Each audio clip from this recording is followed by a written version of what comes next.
Bienvenue sur Rue du Football. Je suis Guillaume, passionné par l'histoire du Football Club de Sète. Enfin Sète, c'est ce qu'a titré le journal parisien Sporting le 29 avril 1930. Ce titre reflète parfaitement l'impatience et le soulagement des journalistes et passionnés de football de l'époque de voir enfin triompher les dauphins verts et blancs. Aujourd'hui, nous plongeons en 1930, à l'aube d'un exploit qui résonne encore à Sète, la première victoire du FC Sète en Coupe de France. C'était une victoire attendue, désirée, mais surtout arrachée, avec l'acharnement d'un club qui refusait de baisser les bras. Revenons un instant sur le contexte. Le FC Sète, déjà finaliste à 3 reprises, avait connu la douleur de la défaite en 1923 contre le Red Star, en 1924 contre l'OM et en 1929 dans un derby amer contre Montpellier. Mais cette quatrième finale allait être différente et mettra fin à cette malédiction.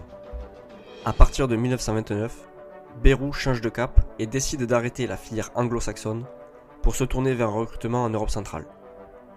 Ivan Beck en tête, révélation des Jeux Olympiques d'Amsterdam, sera la figure de proue du nouveau projet sétois. Sète laisse partir son capitaine Barrett à Lille, Henrik à Cannes et Harrison à l'Olympique de Marseille, et recrute 2 joueurs d'Europe centrale, le Yougoslave Stefanovic et le Hongrois Friedman, surnommé Louperdigal, le rouge-gorge, pour ses chaussures rouges. Il remplace Henrik par le gardien de Vergès, Frondas, auquel manquant 2 phalanges de la main gauche, infirmité peu banale pour un gardien de but. Il recrute aussi un étudiant algérois, Gustave Dubus, qui devient vite international. Le 27 avril 1930, au stade de Colombes, les Dauphins, vêtus entièrement vert, affrontent le Racing Club de France. Ce match, d'abord tendu, se transforme en un symbole de résilience. Menés 1-0 jusqu'à la 88e minute, les Sétois égalisent grâce à un but de Friedman. Puis, en prolongation, l'inarrêtable Ivan Beck inscrit 2 buts, scellant une victoire 3-1 pour le Sète. Mais cette finale, c'est bien plus qu'un score. C'est une histoire marquée par des anecdotes, des décisions audacieuses et des personnages inoubliables. Prenons Georges Bérou, l'homme derrière les succès du club. Visionnaire, il instaure avant cette finale une mise au vert à Brunois, une première en France. Pendant toute la saison, le club s'est appuyé sur un groupe restreint de 11 joueurs, épargnés par les blessures. Pourtant, avant la finale, Bérou, prudent, décide d'appeler un remplaçant, Durand, un joueur de la réserve. Cette décision s'avère providentielle. Dormois, un joueur clé mais discret, disparaît avant la finale. Introuvable. Il force Bérou et les cadres de l'équipe à titulariser Durand. Le hasard fait parfois bien les choses. C'est Durand qui est sur le terrain pour participer à la finale et délivre la passe décisive sur l'égalisation de Friedman. Quant à Dormois, il sera retrouvé des mois plus tard au Maroc. Cette victoire est également celle d'un homme, Louis Casal, surnommé Pierrot, capitaine sétois et enfant du pays. Il devient le premier joueur natif de Sète à soulever la Coupe de France sous le maillot vert et blanc. Lors du tour d'honneur, Tassin, le gardien du Racing, est porté en triomphe par les Dauphins. Et que dire de Bérou lui-même, cet homme superstitieux, connu pour ne jamais assister au match en direct à cause de son cœur fragile.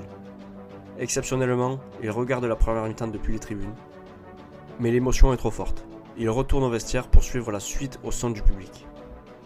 Le retour en train est à l'image de cette victoire, mémorable. Bérou, avec un attachement presque paternel pour le trophée, refuse de le ranger dans le filet à bagages. Quand le contrôleur lui demande de libérer le siège, il paye une seconde place pour la coupe, qui voyage donc à ses côtés comme une invitée d'honneur. À leur arrivée en gare de Sète, une foule immense est là pour acclamer les héros. Après 13 années de travail acharné et 4 finales disputées, les Dauphins inscrivent enfin leur nom en lettres d'or dans le palmarès de la Coupe de France. À l'été 1930, le Servette Genève organise le premier tournoi international, un prélude à la Coupe d'Europe des clubs champions qui portera le nom de Coupe des Nations. Les champions des différents championnats européens sont conviés.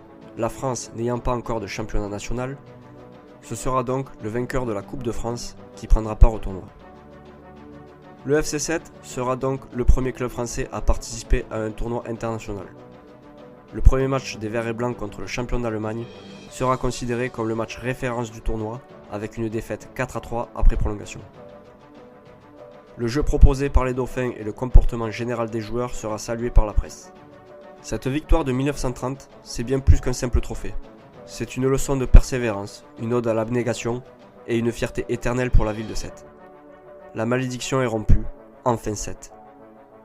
Merci d'avoir suivi ce nouvel épisode et je vous dis à bientôt pour nouveaux récits consacrés à l'histoire du mythique Football Club de Sète.